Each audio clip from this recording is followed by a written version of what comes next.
Hi, I'm Petra Carroll. Welcome to the first Healing Ways Events Micro Summit, Take a Leap, Manifest Your Destiny and Soul Path. I really noticed that during the COVID crisis, a lot of people have been really stressed and are getting burned out with all the changes that are happening with their work, or they're losing their job. They don't know if they want to go back to it. So people are also massively quitting their job at this point because they don't want to go back to the life they had before. So there's a lot of changes happening, and yeah, and change is like stressing, and it also is tough to have a positive outlook on your options and what you can offer the world. So they're really blocking their own path to success. And so we're going to look to see how to overcome those fears of safety and security, to change your current situation, and finally follow your passion and step into your destiny. I've invited Carla Sridevi Cohen because she is a body and emotional intelligence master healer, and she helps women who are stuck, stagnant, and anxious to become fully self-expressed, connected to their heart experience and experiencing healing, joy, freedom, and financial independence. So that's like the perfect match, I think, for our event. And Carla is especially stunning because she is the recipient of the Exceptional Global Women Award and a two-time best-selling author. I mean, I got a lot of authors in this group, actually. And I don't know how that happened. And after successful careers in both film and public relations, she encountered a health crisis that really turned her life upside down and in bed for like 2 years. And so frustrating that the doctors couldn't really help out in healing. She went on her own journey. And in that journey, she accumulated like 20 plus certifications of varying healing modalities. So I'm not going through the whole list. It's too long, being through a whole half an hour. But she combines her shamanic studies with her business background to help clients move through mental and physical blocks. And she's so passionate and skilled of alleviating both the physical and emotional pain and helping her clients experience deep peace. So that's just amazing. So I really look forward to talking to you. And I believe you're going to talk to us about living your purpose by shifting your emotional code. And what is the emotional code?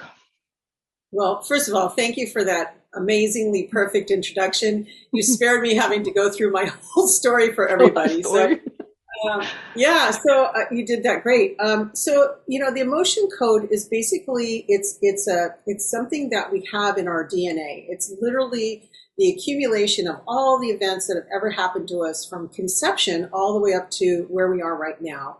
And what happens as a result of those different experiences is literally our brain, every time there's an experience that startles us, that traumatizes us, that we don't even necessarily recognize as trauma, our brain drips down some chemicals that literally change the chemistry of the tissue in our body. And as that chemistry changes, it becomes a kind of a set patterning. So it becomes our way of choosing our way through the world and the choices are automatic instead of being conscious choices. So what I do is help people start to recognize that they have those codes that they didn't put in there consciously, become aware of those codes, and then start to shift those codes so they can actually get what they really want in life instead of being the victim of circumstance or sort of being at the whim of other people's lives. Okay.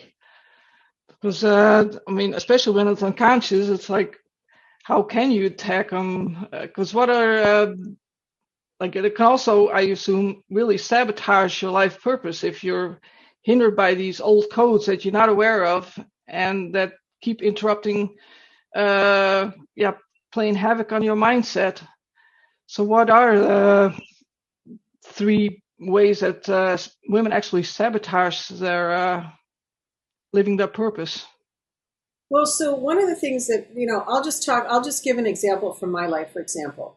So when I was a young girl, I used to sing. And I actually there was a period in my life when I was younger. I won a scholarship, and I lived in Peru for a while. And when I was there, I sang. I played guitar and I sang for some of the other students. And I got offered a contract by an agent to, launch a singing career.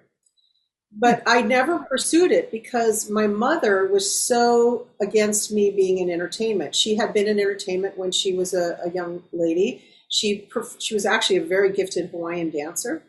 She used to dance the hula, and she was the first that I know of, the first person in the United States that was adopted by a Hawaiian troupe and taught their ways. So she was taught the hula dancing from a very young, I think she started at 13 years old or maybe younger. But she had some bad experiences not with the hula group, but in the entertainment, people around the group that would book them and whatever. And so she thought that being in the entertainment was the worst possible choice I could ever make, right? So everything that I ever did around performing arts or whatever was completely discouraged. So I grew up believing that I didn't just think that I shouldn't do it. I believed that I couldn't do it because I was discouraged so much about it.